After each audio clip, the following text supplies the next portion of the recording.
Inilah bahaya asam lambung tinggi atau MAH dan GERD yang dibiarkan menaun. Pertama itu adalah peningkatan risiko kanker seperti kanker lambung. Seperti diketahui bersama, pH lambung 1 atau asam lambung yang sangat tinggi ini akan terus-menerus mengikis lapisan lendir pelindung lambung atau biasa disebut dengan mukus hingga sampai di mana asam lambung memapar dinding lambung secara langsung. Kondisi inilah yang menyebabkan iritasi dan peradangan pada lapisan mukosa lambung.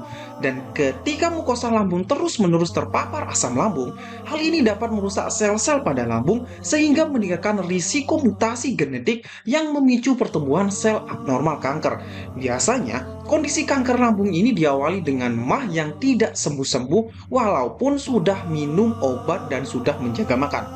Kedua itu adalah gangguan nutrisi atau malnutrisi. Orang yang punya MAH umumnya sering merasa tidak enak makan, merasa mual, bahkan perut terasa bengkak. Tentu hal ini juga akan mempengaruhi pola makan. Jika dalam waktu yang lama, kondisi ini juga akan mengganggu keseimbangan nutrisi dan gizi yang masuk ke dalam tubuh. Kondisi ini memungkinkan orang dengan MAH jadi tidak makan, sehingga berisiko mengalami kekurangan beberapa vitamin dan mineral yang sebenarnya diperlukan oleh tubuh. Ketiga itu adalah penyakit esophagus Barrett. Masalah asam lambung yang tidak diobati, terutama jika sampai menderita GERD atau gastroesophageal reflux disease, hal ini dapat meningkatkan risiko penyakit esophagus Barrett. Bagi yang belum tahu, penyakit esophagus Barrett adalah kondisi di mana lapisan kerongkongan mengalami perubahan sel yang tidak normal akibat paparan terus-menerus terhadap asam lambung.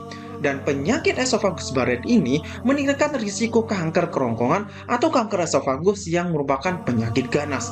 Biasanya, gejala awalnya adalah sering sendawa asam, mulut terasa pahit dan bau mulut tidak sedap, sering sakit tenggorokan, bahkan gigi yang mulai rusak atau copot.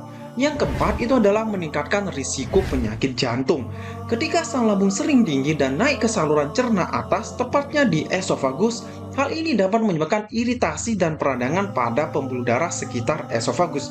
Salah satunya itu adalah pembuluh darah koroner atau pembuluh darah yang memasuk darah ke jantung, di mana peradangan ini dapat merusak fungsi pembuluh darah sehingga meningkatkan risiko aterosklerosis atau pengerasan pembuluh darah, bahkan mempengaruhi sistem saraf otonom yang mengatur fungsi jantung dan pembuluh darah.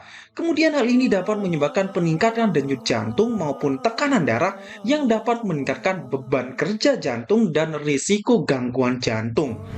Yang kelima atau terakhir itu adalah meningkatkan risiko penyakit saluran pernapasan. Kondisi ini terjadi ketika asam lambung naik ke tenggorokan dan di saat bersamaan orang tersebut juga sedang bernapas, maka asam lambung yang naik ini bisa masuk ke paru-paru.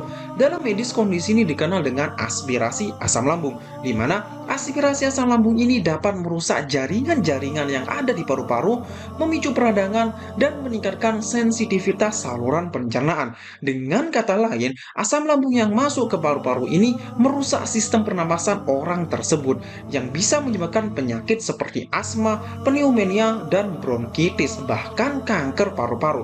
Dan gejala awalnya adalah bersin dan batuk dengan sensasi nyeri di bagian dada. Semoga bermanfaat dan yuk hidup sehat. Semangat!